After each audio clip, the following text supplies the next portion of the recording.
네, 안녕하세요. 오늘 이제 11조에 대한 마지막 영상을 나누도록 하겠습니다.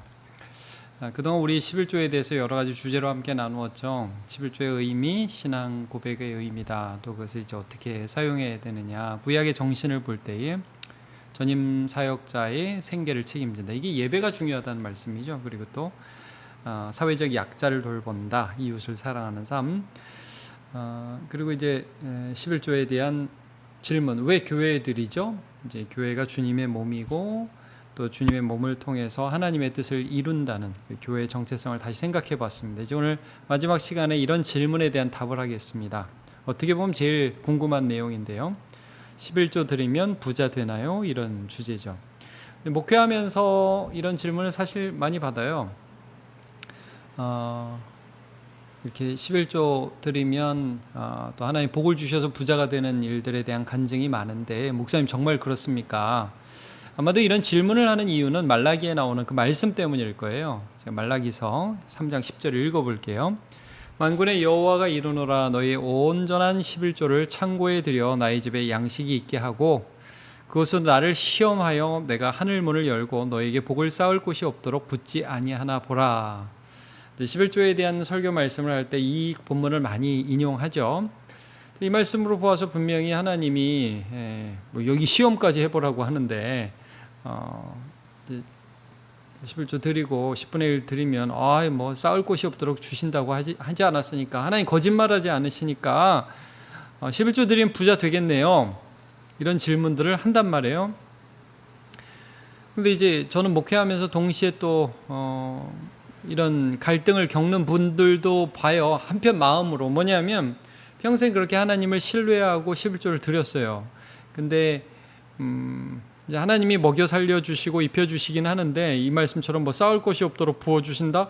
이건 아닌 것 같은데 왜 그러지? 이런 고민들 하시는 분들도 제가 만난 적이 있거든요. 그러니까 이걸 우리가 좀 어떤 의미인지 잘 정리할 필요가 있습니다. 먼저 이제 이 구절에 드러난 이 뜻이 뭘까요? 도대체 왜 하나님이 이렇게 말씀하실까요? 자, 시험이라는 단어를 한번 좀 먼저 생각해 볼게요. 하나님을 시험해 보라고 하시잖아요. 11조를 드리면 쌓을 곳이 없도록 이렇게 부어 주시는 것을 경험할 텐데 한번 하나님 시험해 봐라.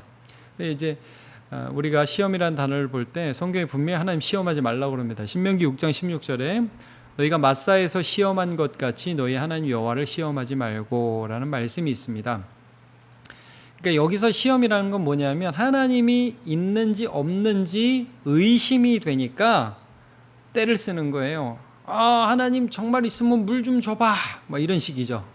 마사와 무리바에서 너무 물이 없을 때 모세를 막 짜증나게 하면서 하나님을 의심했던 이스라엘 백성들의 태도가 시험이었거든요. 그러니까 믿지 못해서 하는 시험 이거 하지 말라고. 예수님도 그래서 사탄이 시험했을 때에 이런 시험했죠. 성전 높은 곳을 뛰어내리면 하나님 받아주실 거야. 그 하나님이 계시다는 것을 믿는 믿음으로 뛰는 게 아니라 있는지 없는지 헷갈리니까 한번 뛰어서 너 받아주면 그게 증명되는 거니까 한번 그렇게 해봐. 이건 믿음이 있어서 하는 게 아니라 의심 때문에 하는 거죠. 그러니까 여기서 이제 본문에서 말라기에서 11조를 드리면서 하나님을 시험해봐라. 이 말씀은 못 믿으니까 한번 해봐서 받아라 이런 말씀이 아니라 정말 하나님을 신뢰하고 하나님 얼마나 좋으신 분인지 경험해라. 이제 이런 의미에서 먼저 시험이라는 단어가 쓰였다는 거 제가 좀 설명드리고 넘어가도록 할게요. 자, 그러면 여기서 우리가 좀 조심해야 될 게 뭐냐? 11조를 드리라고 했으니까 이제 복 받으려고 하는 그런 부분들 이제 우리가 신앙생활을 하면서 참 헷갈릴 수 있는 부분이고 진짜 이 좀 전에 봤던 시험처럼 우리의 욕심 때문에 바른 신앙에 있어서 떠날 수 있는 진짜 시험거리가 될 수 있는 게 뭐냐? 하나님의 말씀과 나의 욕망을 이렇게 섞어버리는 거죠. 이게 우상숭배인데 이제 우리가 요즘에 하는 말로는 기복주의라고 그래요. 뭐냐면 복을 원하는 게 복을 하나님을 원하는다는 명목 아래서 하나님 주시는 뭘 받고 싶은 거예요. 이제 하나님을 진짜 믿는 게 아니라 그냥 이걸 받으려니까 뭐예요? 거래를 하는 거죠. 한번 이걸 드려야 하나님이 주실 것 같으니까. 이런 마음으로 11조를 하는 것이죠. 그러니까 여러분 이런 거는 사실은 기독교가 아닌 이방 종교나 무당에도 많이 있어요. 그 뭐 굿이나 제사할 때 야, 그 니네 정성이 부족하다. 이 정도는 드려야 신께서 너희한테 이 정도는 줄 거 아니냐 이러면서 막 뭐 내라고 하잖아요. 그러니까 11조를 그런 식으로 접근하면 안 되는 거예요. 그거는 기복주의고 우상숭배가 되는 거죠. 이제 오늘 본문을 그래서 잘 이해해야 돼도 어떤 문맥에서 이런 말씀을 하셨느냐. 왜 하나님께서 이제 말라기라는 선지자를 통해서 나의 사자라는 뜻인데 이 구약의 맨 마지막 책의 이 책을 통해서 11조에 대한 말씀을 하신 것인가 문맥을 알면서 이걸 좀 봐야 돼. 그리고 여기서 복이 뭔가 이걸 좀 봐야 돼요. 그러니까 결론적으로 말씀하자면 여기서 11조를 드려라는 말씀은 하나님을 사랑하라는 말이에요. 그러니까 복 받는 도구로서 이 정도는 해야지 니네가 이걸 받지 이런 말씀을 하시는 게 아니에요. 문맥을 우리가 잘 봐야 돼요. 하나님을 사랑하고 그래서 하나님도 너희를 사랑하는 걸 경험하라는 그런 말씀이에요. 이게 성경 전체의 문맥이기도 하고 본문의 문맥이에요. 그리고서 너희들이 받을 복음보다 받을 복이 남들은 제치고 쟤보다 내가 더 부자 되는 거, 야 이게 11조 냈더니 나 인생 대박 났다 이런 게 아니라 공동체적인 복을 받는 거예요. 그러니까 우리가 함께 하나님의 은혜의 자녀됨을 누리는 거예요. 그걸 말씀하고 있어요. 그리고 그것들을 지금 이 땅에서뿐만 아니라 영원까지 이어지는 하나님과의 관계를 말씀하시는 거예요. 그러니까 하나님을 경험하라는 거죠. 그러니까 제가 이제 공동체적인 복이라는 말과 영원한 하나님과의 관계라는 말씀을 좀 드리도록 할게요. 자, 이게 무슨 말씀인지 지금부터 좀 나누도록 하겠습니다. 먼저 다룰 주제는 11조는 하나님을 사랑하라, 하나님을 경외하라 이런 요구라는 거예요. 그러니까 복받기 위한 조건이라기보다 자, 말라기라는 책은요 구약의 맨 마지막 책이에요. 어떤 사람은 뭐 기원전 400년, 500년 사이에 쓰여진 책이라고 하는데 뭐 정확히는 모른다고 그러죠. 근데 이제 대부분 학자들이 포로 귀환 시대에 포로에서 귀환해서 이제 스가라든지 학계라는 선지자를 통해 성전을 건축하잖아요. 그 건축된 성전에 대한 말씀이 많이 나오거든요. 그 성전 보수에 대한 말씀도 나오고. 그러니까 이 포로에서 귀환한 백성들이 여전히 힘들었어요. 굉장히 어려운 상황이 있었어요. 그러니까 이제 뭐가 무너지냐면 하나님에 대한 그 신앙, 예배 이런 게 무너져요. 그러면서 사회 정의가 무너지고요. 결혼 관계 무너지고 그러니까 예배가 무너지니까 사회적으로나 뭐 인간관계적으로나 모든 것들이 무너지는 참 어려운 시대적 상황 가운데에서 그래서 하나님이 학계를 통해서 먼저 하나님과의 관계를 똑바로 세우고 그 다음에 이 세상에서의 삶을 주님이 원하시는 데 똑바로 살아라는 요구를 하는 책이 학계예요. 자, 그래서 말라기 1장 8절 보면 이런 말씀이 있어요. 만군의 여호와 이르노라 너희가 눈먼 희생 제물을 바치는 것이 어찌 악하지 아니하며 저는 것 병든 것을 드리는 것이 어찌 악하지 아니하냐. 이제 그것을 너희 총독에게 드려보라. 그가 너를 기뻐하겠으며 너를 받아주겠느냐. 그러니까 그들이 포로 생활에서 돌아오면서 야 우리를 돌아오게 하신 분은 하나님이시다 이거 알았어요. 그러나 여전히 힘드니까 하나님도 섬기면서 물질적으로 뭐 그렇게 여유 있었겠어요? 그러니까 저는 거 눈먼 거 이런 거 하나님 앞에 드리고 대충 드리고 좀 여전히 페르시아 제국에 아마 속국으로 있었던 것으로 보아요. 페르시아 제국이 아니면 헬라 제국의 속국으로 있었겠죠. 그러니까 이런 가운데에서 총독에게 드리는 거는 좋은 거 드려야 되는 줄 알면서도 하나님께는 막 이렇게 무너지는 거예요. 그러니까 하나님과의 관계가 무너지니까 다 무너지겠죠. 자, 2장 10절을 보면 우리는 한 아버지를 가지지 아니하였느냐. 한 아버지가 누구예요? 이제 아브라함을 통해서 부름받은 참 우리의 아버지신 하나님이죠. 그 아버지 안에서 우리 모두 형제거든요. 자, 한 하나님께서 지으신 바가 아니냐. 어찌하여 우리 각 사람이 자기 형제의 거짓을 행하여 우리 조상들의 언약을 욕되게 하느냐. 서로가 서로를 경쟁 상대로 여기고 착취하는 사회 현상이 일어나기 시작했어요. 그러니까 여러분 극심한 이기주의는 나만 잘 되면 된다는 생각은 항상 같이 사는 사람들을 피곤하게 하는 거예요. 그리고 이제 종교가 만약에 그것을 계속해서 조장한다 그러면 가짜입니다. 그건. 그러니까 이 시대가 그랬다는 거예요. 그래서 자, 하나 더 볼게요. 말라기서 2장 16절. 이스라엘 하나님 여호와가 이르노니 나는 이혼하는 것과 옷으로 학대를 가리는 자를 미워하노라. 만군의 여호와의 말이니라. 그러므로 너희 심령을 삼가 지켜 거짓을 행하지 말라. 그러니까 막 그 여자를 약자인 여자를 아내로 취했다 버리고 하는 그런 이혼, 여자를 버린다는 의미에서 이혼을 하나님 굉장히 싫어한다고 해서 말씀하시는 거죠. 그 무너진 그 사회상, 제가 읽지는 않았지만 지도자의 부패라든지 이런 것들을 계속해서 말라기서를 통해서 지적하고 있습니다. 그러니까 지금 11조라는 게 어떤 문맥에서 나오는지 여러분 아시겠죠? 우리가 11조를 어떤 의미에서 지금 말씀하는 건지 하나님 사랑하라는 거예요. 자, 신명기 6장 5절에 너는 마음을 다하고 뜻을 다하고 힘을 다하여 내 하나님 여호와를 사랑하라. 우리가 어떤 문맥으로서 지금 11조를 논의했습니까? 내 모든 것이 하나님으로부터 왔고 앞으로도 나는 하나님 은혜로만 살 것입니다라는 신앙 고백이 11조라고 그랬죠.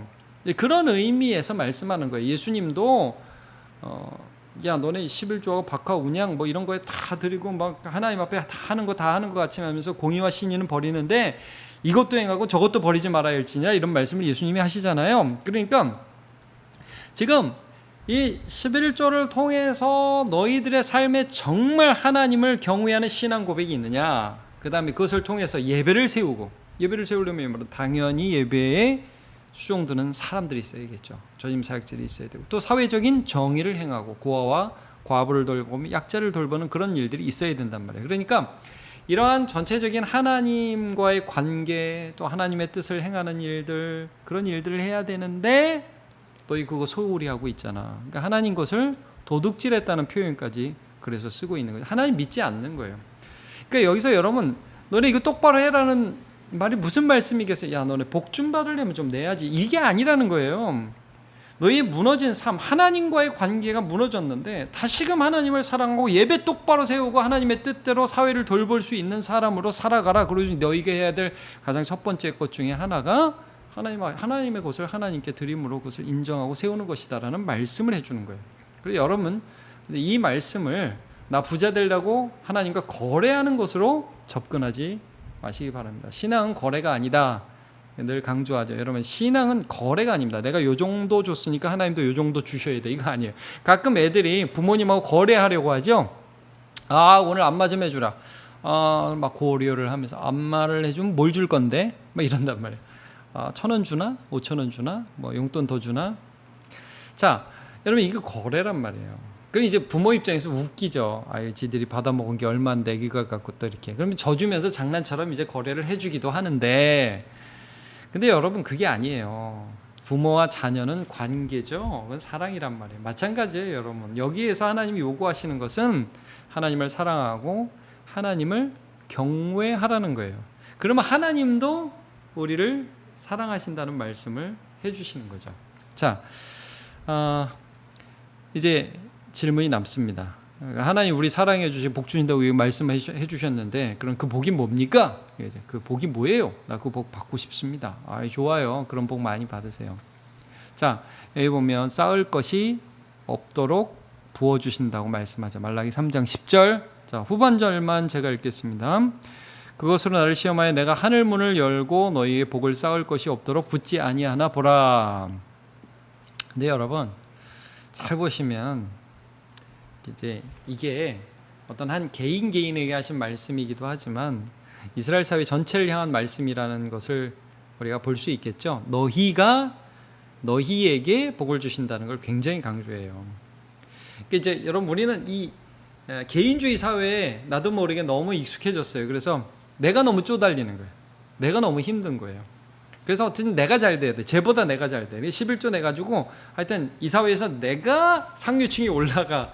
이렇게 적용을 하는 사회적인 배경을 갖고 있어요. 근데 여러분 이 말씀을 보면서 우리가 봐야 될 것은 하나님이 그 교회, 그 사회, 그 국가 전체에 복을 주신다는 그런 말씀들로 공동체적인 말씀으로 이해하는 것이 더 좋다. 왜냐하면요. 여러분 11절과 12절을 보면 바로 이어서 나오는 말씀 보면요. 만군의 여호와가 이르노라 내가 너희를 위하여 너희가 계속 강조돼요. 메뚜기를 금하여 너희 토지 소산을 먹어 없애지 못하게 하며 너희 밭의 포도나무 열매가 기한 전에 떨어지지 않게 하리니 너희 땅이 아름다워짐으로. 여러분, 땅이 아름다워진대요. 공동의 유산이 아름다워지는 거예요. 그러면서 모든 이방인들이 너희를 복되다 하리라 만군의 여호와의 말이니. 그러니까 주변 사람들이 그렇게 살아가는 공동체에 칭송을 하게 되는 일이 있을 것이다 라고 말씀을 해주고 있는 거죠. 자, 다시 한번 말씀드리지만 이 복을 하여튼 쟤보다 내가 더 잘 돼야 돼요, 하나님, 이런 것이라기보다 참 함께 잘 되는 복을 주시는 거예요, 하나님께서. 우리가 하나님을 인정할 때에.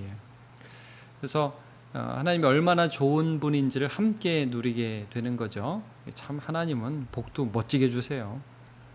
자, 그리고 또 그 은혜가 단순하게 이 땅뿐만 아니라 사실은 여러분, 이 하나님 주시는 복이라는 것은 하나님과 관계잖아요. 지금 이 말씀도 그거잖아요. 하나님이 우리의 대적이 아니라 하나님이 우리를 지켜주신다는 거예요. 보호해 주신다는 거예요. 나라를 지켜주신다는 거예요. 여러분, 물론 우리가 정치도 중요하고 뭐 군사 경제도 중요하지만 이 나라와 우리를 지켜주시는 분이 하나님이시잖아요. 그걸 우리가 늘 인정할 때 하나님이 나라도 지켜주시고, 그래서 이 세상에서도 우리가 하나님의 복을 받지만 그 복이라는 게 어떻게 돼요? 영원까지 이어지는 거예요. 그래서 누가복음 18장 29절 30절 예수님을 따르는 자들에게 주신 약속이에요. 자, 이르시되 내가 진실로 너희에게 이르노니 하나님의 나라를 위하여 집이나 아내나 형제나 부모나 자녀를 버린 자는, 집까지는 괜찮은데 아내, 형제, 부모, 자녀를 버렸다는 말씀은 이게 무슨 말씀이에요? 하나님을 더 사랑한다는 말씀이죠. 갑자기 이렇다고 뭐 이렇게 가정 갈라지라는 그런 말씀 아니죠. 잘 문맥을 이해하면서 우리가 봐야겠죠. 자, 어쨌든 하나님을 향하여 나 자신을 드린 자는 11조의 정신으로 살아가는 자들이죠. 하나님을 범사에 인정하며 경외하며 사랑하는 자는 현세에 있어 여러 배를 받고 내세의 영생을 받지 못할 자가 없느니라 하시니라. 그러니까 이 현세에서도 하나님의 은혜를 받고 영원한 생명을 받는다고 말씀을 해주고 있습니다. 그러므로 여러분, 10조를 드리면 부자 되나요? 그러니까 이게 여러분 기복주의적 관점에서는 no라고 대답할 수 있습니다. 그러나 성경 전체의 문맥으로 볼 때에 정말 공동체가 복을 받고 영원한 복을 받고 하나님의 관계가 참 풍요해지고 하는 복은 분명히 있습니다. 분명히 있어요. 그래서 제가 이제 11조에 관한 말씀을 오늘 좀 정리합니다.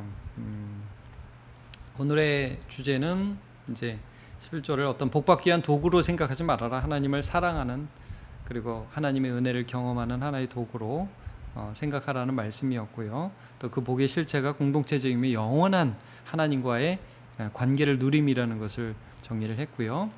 마지막으로 제가 말씀드리고 싶은 건 이겁니다. 여러분, 그러니까 결론은 이거니, 목사는 우리 성도들한테 다 해, 11조 안 하면 가짜야, 뭐 이렇게 막 윽박지르거나 부담을 주려는 게 아니라, 여러분 진실하게 하나님 앞에서 이 부분을 묵상하면서 하나님 마음을 주실 때에 감사함으로 여러분 참여하면 돼요. 억지로 하지 마시라고요. 인색하게 하지 말라고요. 안 하면 막 찜찜해서 믿어지지도 않는데, 그런 식으로 접근하지 말라는 말이에요. 막 복 받으려고 막 그런 식으로 접근하지 말라는 거예요. 자, 고린도후서 9장 7절 각각 그 마음에 정한 대로 할 것이요 인색함으로나 억지로 하지 말지니 하나님은 즐겨내는 자를 사랑하시느니라. 원칙이 뭐예요? 마음에 정한 대로, 즐거운 마음으로 그렇게 하라는 거예요. 그래서 여러분, 절대 한편으로는 제가 이렇게는 하지 말라는 거예요. 인색함으로 억지로 하지 말라는 말씀을 꼭 권면합니다. 하나님은 진심으로 믿을 때에만 할 수 있는 것이 11조고 헌물입니다. 또한 이렇게 권면합니다. 그럼 이제 안 해도 되겠구나. 그게 아니라 여러분, 진심으로 하나님을 경외하는 마음으로 자원하는 마음이 들 때 기쁨으로 여러분 또 많이 참여하십시오. 좋은 것입니다. 우리 늘 이런 고백을 해요. 하나님, 여태까지도 주님의 은혜로 살았고 앞으로도 주님의 은혜로 살 것이며 주님과 나와의 관계는 영원히 이어질 것입니다. 그래서 나는 이것을 통해서 하나님께 신앙을 고백합니다 라고 해서 하나님과의 귀한 아름다운 관계를 누리시는 저와 여러분 되시길 바랍니다. 수고 많으셨습니다. 감사합니다.